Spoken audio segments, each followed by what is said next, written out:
সবাইকে আবারও স্বাগতম।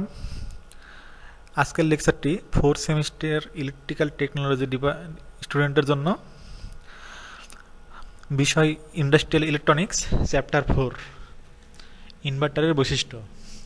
আজকের এই অধ্যায় থেকেই সিঙ্গেল ফেজ সিরিজ ইনভার্টার নিয়ে আলোচনা করা হবে।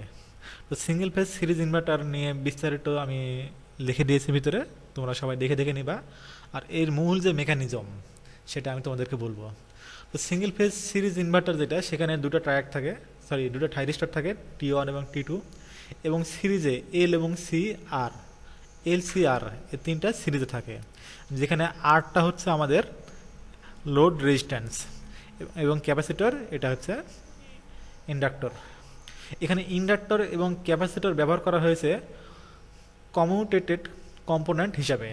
অর্থাৎ এই দুটো কমিউটেটেড কম্পোনেন্ট বলার কারণ হচ্ছে এটাই যে এই দুটার কারণে আমাদের থাইরিস্টর T1 অটোমেটিক অফ হয়ে যায়। অর্থাৎ এই সার্কিটের ক্ষেত্রে এই দুটো কমিউটেটেড কম্পোনেন্ট, এবং এই দুই কমিউটেটেড কম্পোনেন্টের জন্যই সার্কিটটা অটোমেটিক থাইরিস্টর T1 এবং T2 অন অফ হয়। ঠিক আছে, তো আমরা দেখি কীভাবে হয়। আর এখানে উল্লেখ্য যে এল এবং সি এই দুই কমিউটেটেড উপাদান লোড রেজিস্ট্যান্স আর এর সাথে সিরিজে আছে বিধায় এই সার্কিটের নাম সিঙ্গেল ফেজ সিরিজ ইনভার্টার। আর এই সার্কিট মোটামুটি 100 কিলোহার্টজ থেকে 200 কিলোহার্টজের মধ্যে কাজ করে, অর্থাৎ যেটাকে আমরা বলি হাই ফ্রিকোয়েন্সি। এবং এটা বিভিন্ন যন্ত্রে ব্যবহার করা হয়। তার মধ্যে এই ইনভার্টারটি মূলত ইন্ডাকশন হিটিং এবং ফ্লোরোসেন্ট লাইটে বেশি ব্যবহার করা হয়। আমরা এর মূল কার্যক্রমগুলো দেখি কীভাবে কাজ করে। তো আমি বিস্তারিতের ভিতরে লিখে দিচ্ছি, তারপরেও তোমাদের বোঝার সুবিধার্থে আমি এখানে চিত্র থেকে সরাসরি বুঝিয়ে দিচ্ছি, যাতে তোমরা খুব সহজে বুঝতে পারো। দেখো, এখানে সোর্স হিসেবে আছে ভিএস এবং সোর্স কারেন্ট আইএস, এবং থাইরিস্টর T1 এবং T2 এবং T1। আর এর মাঝখানে আছে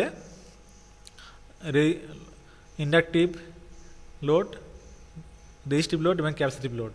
তার মধ্যে RLটাই হচ্ছে আমাদের মূলত রেজিস্টিভ লোড, যেটা আমাদের কাজ করবে, এবং এই দুটো কমিউটেটেড উপাদান হিসেবে কাজ করবে। ঠিক আছে, তো প্রাইমারি অবস্থায় কী হবে, যখন T1 অন করা হবে, অর্থাৎ T1কে ট্রিগারিং করা হবে, তখন T1 অন হওয়ার সঙ্গে সঙ্গে T2 অন হবে না, T2 অফ থাকবে। অর্থাৎ এই সাইডে কোনো কারেন্ট প্রবাহিত হবে না। এই অবস্থায় T1 দিয়ে কারেন্ট প্রবাহিত হয়ে এল এর মধ্যে দিয়ে, সি এর মধ্যে দিয়ে, আর এর মধ্যে দিয়ে প্রবাহিত হবে। এখন এই ক্ষেত্রে প্রথমে এলটা এই প্রান্তে পজিটিভ, এই প্রান্তে নেগেটিভ। ঠিক আছে, আর সিটা নেগেটিভ এবং পজিটিভ। তো প্রাইমারি অবস্থায় যখন কারেন্ট প্রবাহ শুরু হবে, তখন এল এবং সি, অর্থাৎ ইন্ডাক্টর এবং ক্যাপাসিটর, দুটোই চার্জ হতে থাকবে এবং আর এর মধ্যে দিয়ে পাশাপাশি কারেন্ট প্রবাহিত হতে থাকবে। যখন এল এবং সি সর্বোচ্চ পর্যায়ে চলে যাবে, অর্থাৎ ক্যাপাসিটর ফুল চার্জ হবে, তখন তখন এই ইন্ডাকটিভ লোডের পোলটা চেঞ্জ হয়ে যাবে। অর্থাৎ এটা প্লাস হয়ে যাবে, এটা মাইনাস হয়ে যাবে। অর্থাৎ রিভার্স কারেন্ট প্রবাহ শুরু হবে। যখন রিভার্স কারেন্ট প্রবাহ শুরু হবে, তখন থাইরিস্টরের জন্য এদিকে কারেন্ট আর যাইতে পারবে না, বরং রিভার্স কারেন্টের কারণে এই থাইরিস্টর T1 অফ হয়ে যাবে। অর্থাৎ কি দেখলাম আমরা, প্রথমে দেখলাম যে সাপ্লাই থেকে কারেন্ট যাওয়ার পরে এই কারেন্টটা ইন্ডাকটিভ এবং ক্যাপাসিটিভের মধ্যে দিয়ে প্রবাহিত হয়ে আবার সোর্সে ফিরে আসে। যখন ক্যাপাসিটর ফুল হয়ে যায়, তখন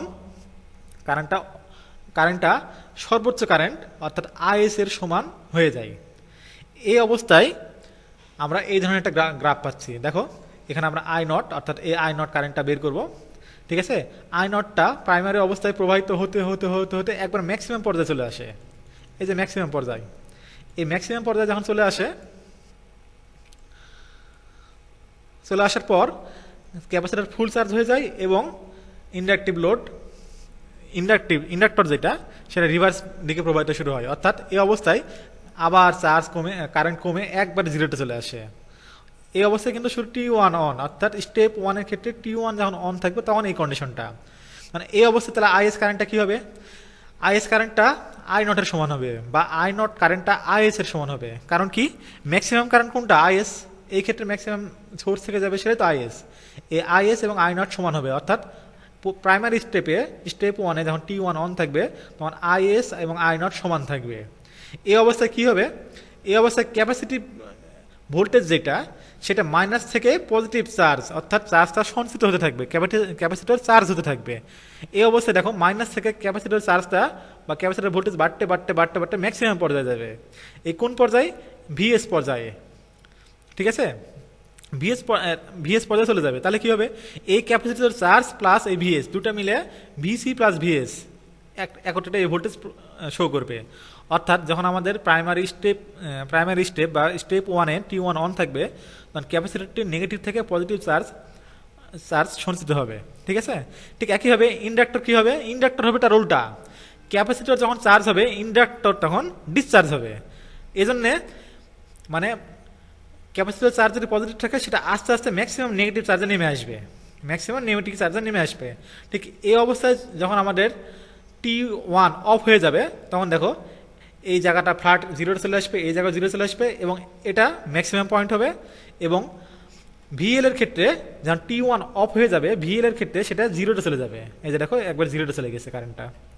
এখন মাঝখানের পয়েন্ট যেখানে T1 T2 দুটাই অফ, অর্থাৎ এই টাইমটা খুব অল্প, খুব সামান্য টাইম। হ্যাঁ, এই টাইমের মধ্যে কারেন্ট আইএসে প্রবাহিত হবে না, আই নটে প্রবাহিত হবে না। দেখো এই জন্য আই নট যেটা সেটা ফ্ল্যাট, কোনো কারেন্ট প্রবাহিত হয়নি। আইএস একই হবে, কোনো কারেন্ট প্রবাহিত হয় নাই।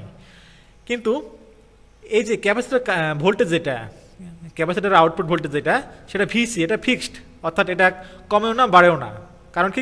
এই অবস্থায় দুটাই ওপেন, এটাও ওপেন, কোনো কানেকশন যায় না। যার কারণে এই যে ভিসি এর যে চার্জটা, সেটা কোনো দিকে প্রবাহিত হওয়ার সুযোগ পায় না। যার কারণে এই টাইম যাবত এটা খুব কনস্ট্যান্ট, এটা কোনো চেঞ্জ হবে না।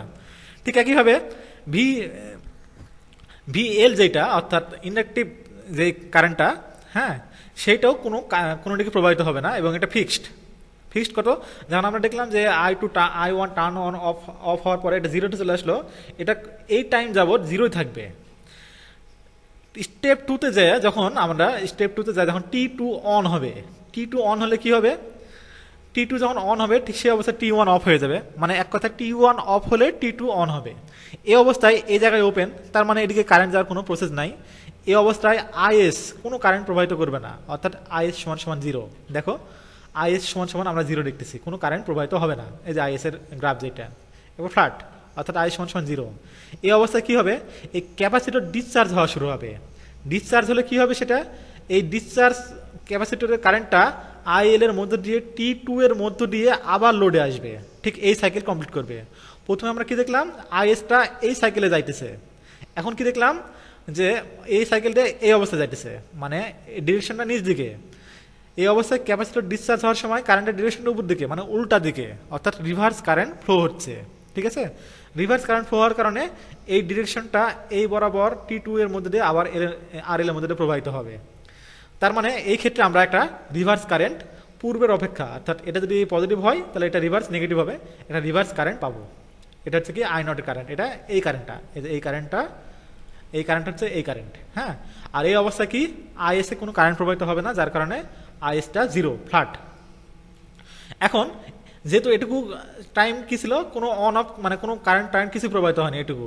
তারপর এটুকু থেকে স্টেপ 2 শুরু, আমাদের এই অংশটা স্টেপ 2, এখান থেকে এই পর্যন্ত। স্টেপ 2তে কি দেখলাম? যে এই যে ক্যাপাসিটর চার্জটা বা ভোল্টেজটা, এটা ডিসচার্জ হওয়া শুরু হবে, অর্থাৎ কমা শুরু হবে। মানে কমতে কমতে একবারে মিনিমাম পয়েন্টে চলে আসবে, অর্থাৎ ক্যাপাসিটরটা পূর্বে যে পয়েন্টে ছিল সেই পয়েন্টে চলে আসবে। দেখো একবার পূর্বের পয়েন্টে চলে আসছে, কারণ কি? এখান থেকে চার্জটাই আরএল এ সাপ্লাই হচ্ছে এই মাধ্যম দিয়ে। ঠিক আছে, এখন ভিএলটা কি হবে? ভিএলটা ঠিক যেই পরিমাণ ক্যাপাসিটর ডিসচার্জ হবে, ঠিক সেই পরিমাণ ইনক্রিজ হবে ভিএলটা। ঠিক দেখো এই লেভেলে ছিল, এখন এই লেভেলটাকে হঠাৎ করে আমার ইনক্রিজ হওয়া শুরু হয়েছে ক্যাপাসিটর ইন্ডাকটিভ ভোল্টেজটা। ঠিক আছে, এটা হচ্ছে আমাদের গ্রাফ। বইয়ে এত বিস্তারিত দেওয়া নাই, আমি যেটুকু পারছি বিস্তারিত দিয়েছি। তোমরা এই অনুসারে খাতায় নোট করে আবার সাবমিট করবা আমার কাছে। ধন্যবাদ সবাইকে। আর কোনো সমস্যা হলে অবশ্যই যোগাযোগ করবা, অবশ্যই কমেন্ট করবা, জানাবা। ঠিক আছে, হাতে আঁকানোর জন্য একটু কম বেশি হয়েছে, এটা তোমরা ঠিক করে নিবা। ধন্যবাদ সবাইকে।